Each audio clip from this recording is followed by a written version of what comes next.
जय माता दी। मेरे सभी प्यारे दोस्तों, मैं लक्ष्मी शर्मा बड़ों को चरण स्पर्श, छोटों को प्यार और बराबर वालों को दिल से नमस्कार करती हूँ।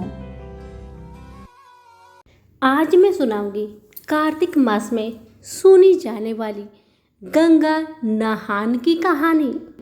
कहानी इस प्रकार से है कि एक समय शिवजी महाराज पार्वती के साथ हरिद्वार में घूम रहे थे। पार्वती जी ने देखा कि सहस्त्रों मनुष्य गंगा में नहा नहाकर हर हर गंगे कहते चले जा रहे हैं, परंतु प्राय सभी दुखी और पाप परायण हैं। तब पार्वती जी ने बड़े आश्चर्य से शिव जी से पूछा कि हे महादेव, गंगा जी में इतनी बार स्नान करने पर भी इनके पाप और दुखों का नाश क्यों नहीं हुआ? क्या गंगा में समर्थ नहीं रही?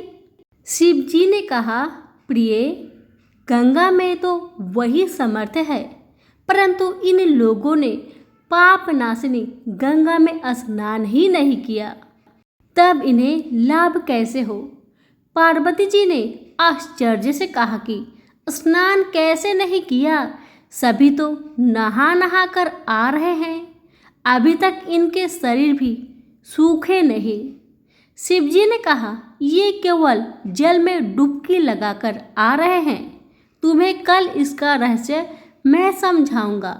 दूसरे दिन बड़े जोर की बरसात होने लगी। गलियां कीचड़ से भर गई। एक चौड़े रास्ते में एक गहरा गड्ढा था। चारों ओर लपटीला कीचड़ भर रहा था।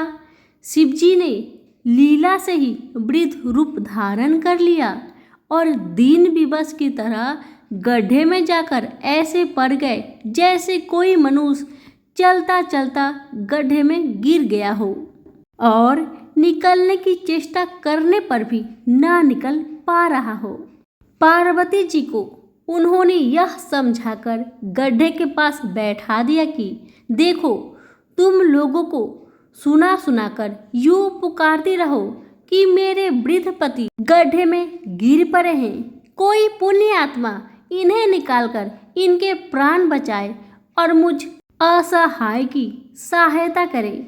शिव जी ने यह और समझा दिया कि जब कोई गड्ढे से मुझे निकालने को तैयार हो तब इतना और कह देना कि भाई, मेरे पति सर्वथा निष्पाप है, इन्हें वही छुए जो निष्पाप हो। यदि आप निष्पाप है तो इनके हाथ लगाए, नहीं तो हाथ लगाते ही आप भस्म हो जाओगे। पार्वती जी तथास्तु कहकर गड्ढे के किनारे बैठ गई और आने जाने वालों को सुना सुनाकर शिव जी की सिखाई हुई बात कहने लगी। गंगा में नहा नहा कर लोगों के दल आ रहे हैं। सुंदर युवती को यूं बैठी देखकर कईयों के मन में पाप आया। कई लोग लज्जा से डरे तो कईयों को कुछ धर्म का भय हुआ, कई कानून से डरे। कुछ लोगों ने तो पार्वती जी को मरने दे बूढ़े को, क्यों उसके लिए रोती है। आगे और कुछ दयालु सच्चे चरित्र पुरुष थे। उन्होंने करुणा बसो युवती के पति को निकालना चाहा, परंतु पार्वती के वचन सुनकर वे भी रुक गए। उन्होंने सोचा कि हम गंगा में नहाकर आए हैं तो क्या हुआ, पापी तो है ही, कहीं होम करते हाथ ना जल जाए। बूढ़े को निकालने जाकर इस स्त्री की कथा अनुसार हम स्वयं भस्म ना हो जाए। किसी की साहस नहीं हुआ। सैकड़ों आए, सैकड़ों ने पूछा और चले गए। संध्या हो चली। शिवजी ने कहा, पार्वती, देखा आया कोई सच्चा हृदय से गंगा नहाने वाला। थोड़ी देर बाद एक जवान हाथ में लोटा लिए हर हर गंगे करता हुआ निकला। पार्वती ने उसे भी वही बात कही। युवक का हृदय करुणा से भर आया। उसने शिवजी को निकालने की तैयारी की। पार्वती ने रोक कर कहा कि भाई, यदि तुम सर्वथा निष्पाप नहीं होगे तो मेरे पति को छूते ही जल जाओगे। उसने उसी समय बिना किसी संकोच के दृढ़ निश्चय के साथ पार्वती जी से कहा, माता, मेरे निष्पाप होने में तुझे संदेह क्यों होता है?